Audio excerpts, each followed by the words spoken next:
Hey guys, so right off the bat, I'm gonna gross you right out. Look at that. That's my lye solution.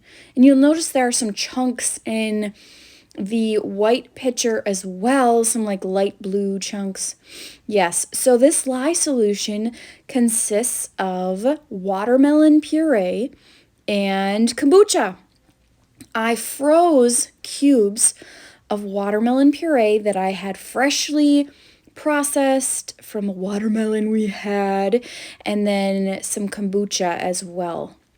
I am doing a method or a technique called, I believe it's pronounced ciaglia, but don't quote me on that. I'm not completely confident in the way I pronounce that.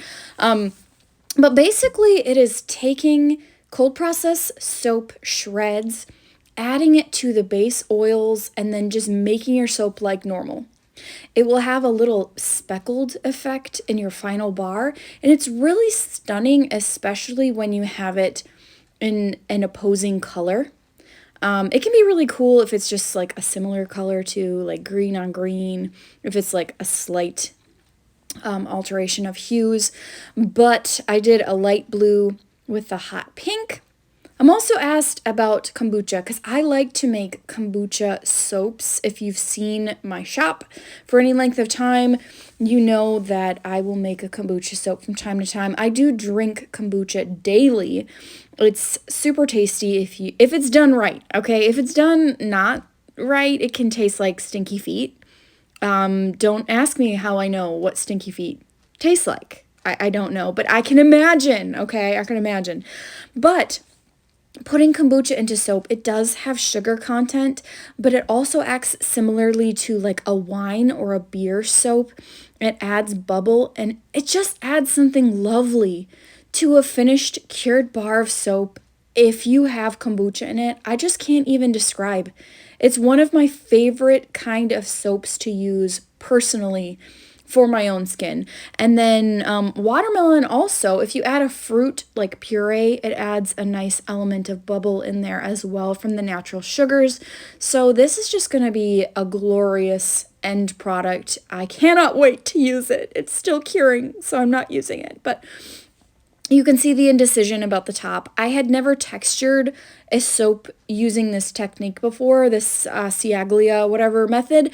So I didn't know exactly how I would do the top. I hadn't decided. I just didn't like the chunky look with the texture top. So I ended up trying several different things and came back to just flattening the top out because I can do that.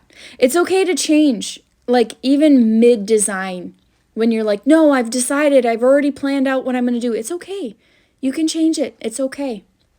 You don't need to stick to your original plan, your original design. Even if you thought it was going to work a certain way, it's okay to switch it up mid make.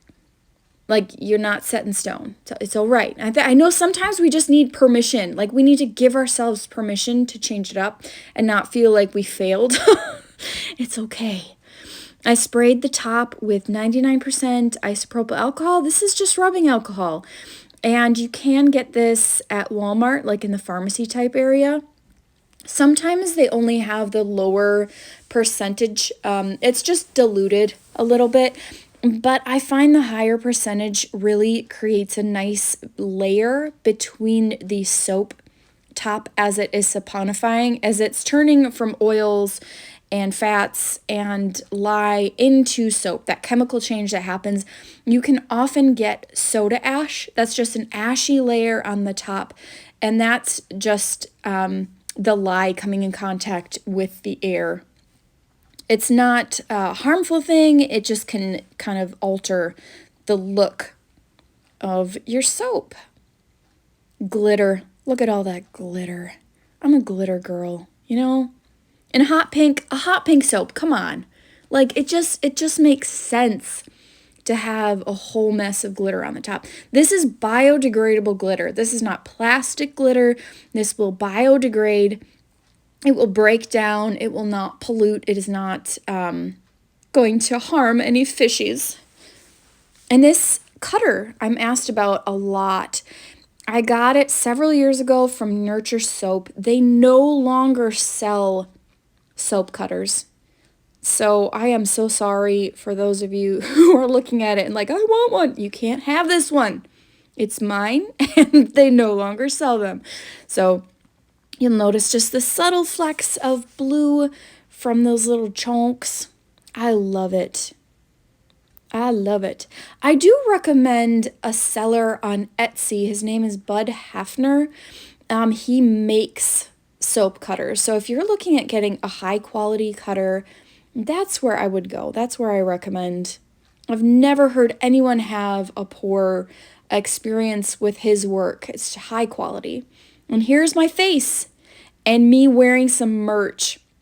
This shirt was made by Julie at Ophelia Soapery, if you're familiar with her work. She makes beautiful items, both body products and shirts.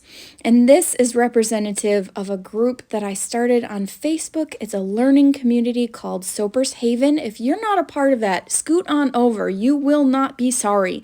You can get yourself one of these shirts at opheliasoapery.com, and you can find my products at my shop on Etsy. It's bluehavensoapery.etsy.com. Thanks for watching, guys.